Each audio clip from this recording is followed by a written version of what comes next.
that movie might be far-fetched, but most couples can relate to the idea of a relationship becoming predictable, routine, even a little bit boring. Yeah, so what do you do if a good marriage goes boring? Relationship coach Matt Townsend has some ways to re-energize your marriage. You've got some fun tips. Yes.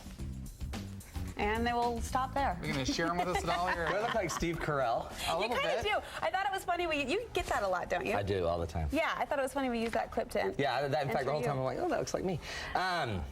Is that what you were thinking of? Yeah, one way to re-energize your marriage, though, is to go create or make a, what do you call it? Commit a crime together. Oh, that could be it. Because the minute you commit a crime, there's lots of energy. You know? Yeah, and there's excitement there.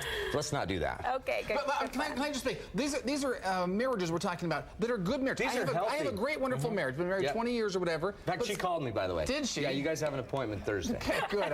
I'll send her down. I'll show up a little bit later. But this is just a way to jumpstart, to make it a little more exciting. Remember, all relationships start with a lot of yearning. Really high chemicals, really low clarity.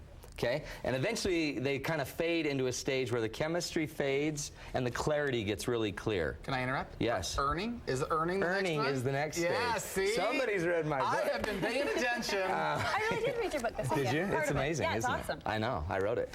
And it is actually, though, it's normal for all relationships to go through the little bit of a fade in the excitement. So we have to figure out a way to re-energize them. And the number one way, 5 ways we're going to give you, 5 tools. But the first one is you got to get back in the relationship. The deal is we all get into everything else in our lives, our family, our kids, our job, our hobbies, our house, our yard. Everything else becomes a priority in the marriage. Our food, our kids. Everything becomes the priority instead of each other. Now remember, when we were first dating, you were all that I needed. You were all that I wanted.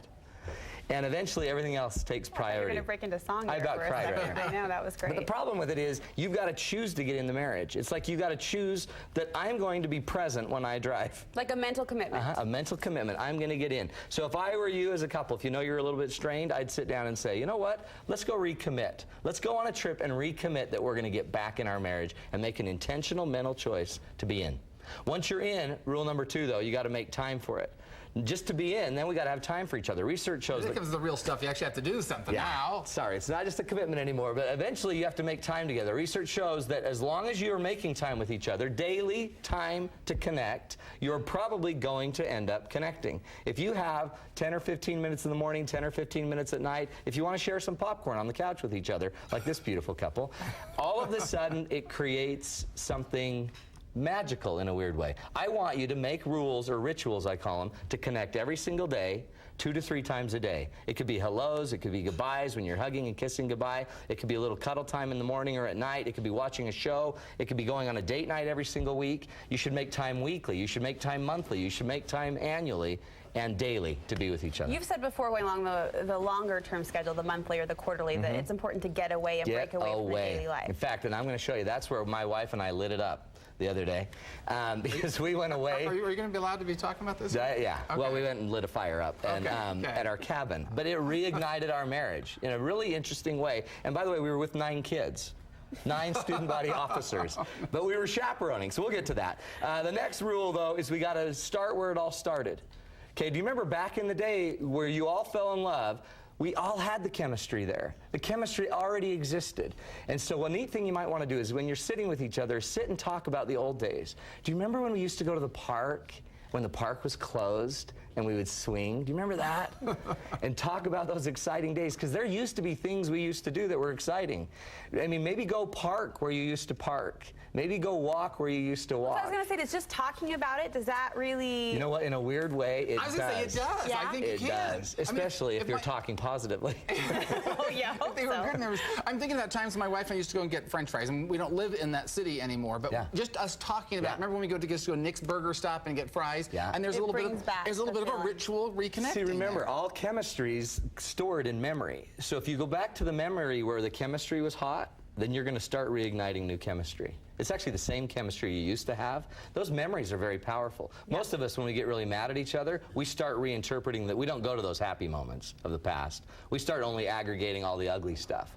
But if you go back to where it worked, you'll feel the chemistry Well, again. how simple is that just to talk about it? Just to talk about those fun memories or pull out That's something you pictures. should be doing in your private time when you're just cuddling. Talk about those days. Talk about it. Do you remember that one time we got caught by your parents kissing? Do you remember that? Talk about it. And another thing is go get in your car and drive the old neighborhoods. Go do what you used to do. Go on the dates you used to go on. Those are already pre-made dates. You already have a memory. If your wife journaled, you already have a journal documents of all of those dates. Fun. So you know exactly what to do. Fourth rule, okay? Fourth key is you got to make the memory and be different. Research shows that it's not just the old memories. We got to make new memories.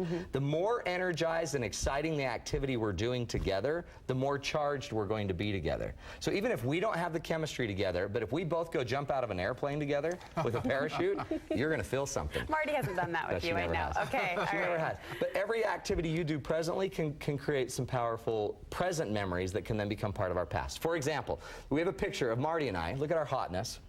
We went to our cabin. My wife has a cabin we went to all the time when we were teenagers and in college. And when we got married, we haven't been there for years. And we took 9 student body officers back to a cabin. And it was crazy because they were up fighting and teasing each other and screaming. All the kids were playing all night. But it made us feel young again, and it brought back all of these old memories. So doing something new that we're not the chaperoning type. We're not the ones that would normally go volunteer to chaperone. We got volunteered, and we took 9 kids up. And that one thing with all of their energy created a memory that will forever be with us. And now we have all these memories with all the kids and stuff like that. Not a lot of chaperoning happened, but that Actually, no, it didn't. So awesome. we apologize to all the parents. And 5 years from now, you look back and that's Huge your memory. That's what you've got. Instead of looking back only 15, 20 years ago at the old things. So remember, all memories of the past are created today. If we do something exciting, energizing today, you're going to create a pretty powerful And this is a daily thing. You say you have to remember every single day to make this a priority. That's it. This is the grand finale. Tomorrow's another day. So once you've earned it today and I fed you today, we still got to worry about our meals tomorrow. So remember, you got to do it all again tomorrow. This is about feeding a relationship. You don't just have one good meal a year. You got to have a meal every single year, every single day. So every single day we got to make this work. You got to get up, think of your love, get back in the marriage, make a memory. If that was the grand finale, the encore would be, you got to date.